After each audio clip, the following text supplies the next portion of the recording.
So there's a good chance you've never heard of Expressive E. They are a French startup that specializes in musical devices. Their previous product, the Touche, is basically a really fancy four-dimensional expression pedal. But they are getting ready to release their first full-fledged and standalone synthesizer called the Osmose. And while it looks pretty plain on the outside, it's hiding some really powerful secrets.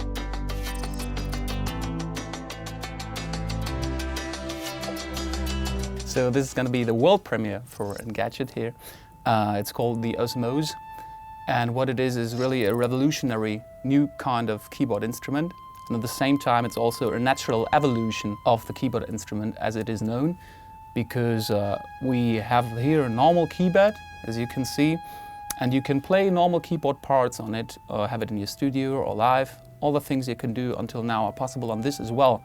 But we augmented the experience that keyboard players can have with the instrument, because instead of just activating a note, when you hit on it, then letting go and the note decays, we've added a 3D touch to each of all of the 49 keys that allows you to sculpt your sounds and have an interaction and an immersion into the playing experience really like never before.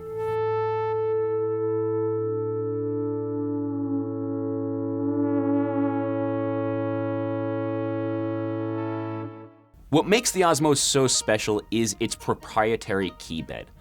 Now, it taps into what is called MPE or Midi Polyphonic expression. This is a technology that's been around for a while, but is really just starting to go mainstream. And what it does is it allows a controller to change multiple parameters of multiple notes at different times.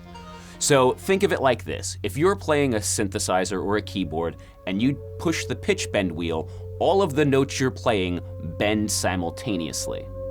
If you're playing a MPE-enabled device, you can bend each of those notes individually.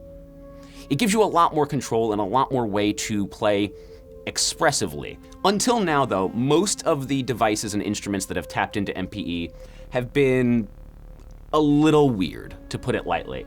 Hacken's Continuum, Roley's Seaboard, these are some of the higher profile devices that use MPE, but they're definitely not traditional. The Seaboard gets closest, but it's still basically a membrane. It looks pretty alien to anybody who is familiar with a traditional synthesizer.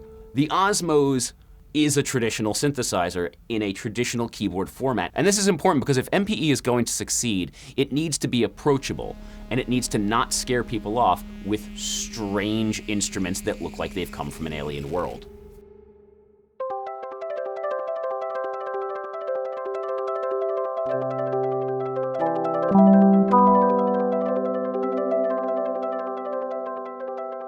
It recognizes the position of every key at every moment, and this allows you to already trigger a note by only holding your finger on the surface and pushing very lightly. And then you have a continuous initial pressure zone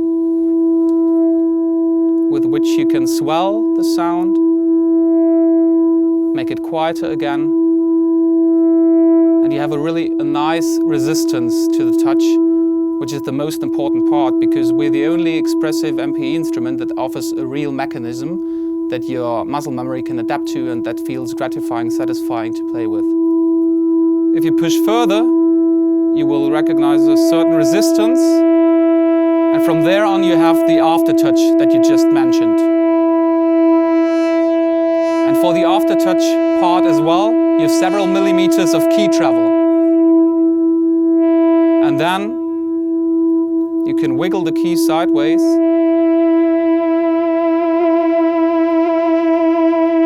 to play vibrato or also to play a pitch bend.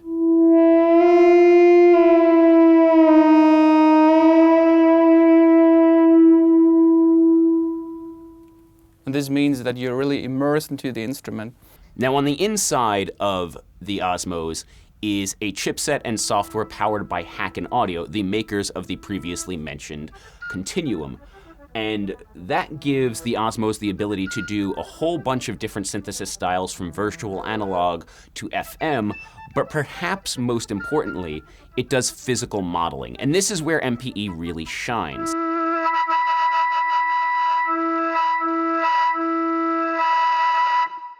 Here, you can fine-tune how notes are expressed in a string section. You can overblow notes on a flute. You can do all of these things that just aren't capable on a traditional MIDI controller, and it really makes these physically modeled instruments sound much more natural and not like you're just playing back boxy samples of a guitar.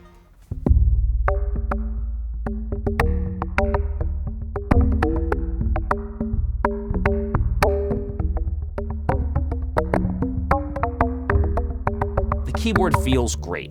It's solid. The lightest touch gives you a tiny little note, but there's just the perfect amount of resistance when you start pressing down on the keys. And moving the keys side to side to get the pitch bend felt incredibly natural. As a person who's a guitarist primarily and not a keyboard player, my instinct is to move the note to get it to bend or to add vibrato, not to move a wheel or a joystick. So this felt a lot more natural.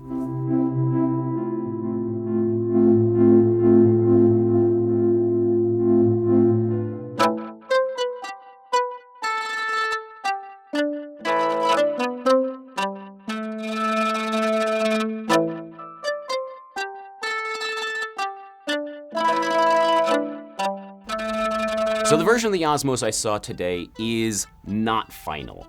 The key bed is at least pretty damn close, but the software side, the sound side, that's still very much a work in progress. And Expressive E doesn't expect to ship the Osmose until later next year.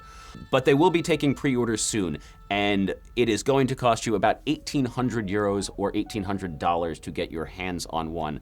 That is not cheap, but I will say it's a pretty unique instrument, and it's hard to put it up against anything else and say that it's either cheap or expensive. Thank you for watching, and for more of the latest tech news and to continue to watch me drool over synthesizers, hit that subscribe button.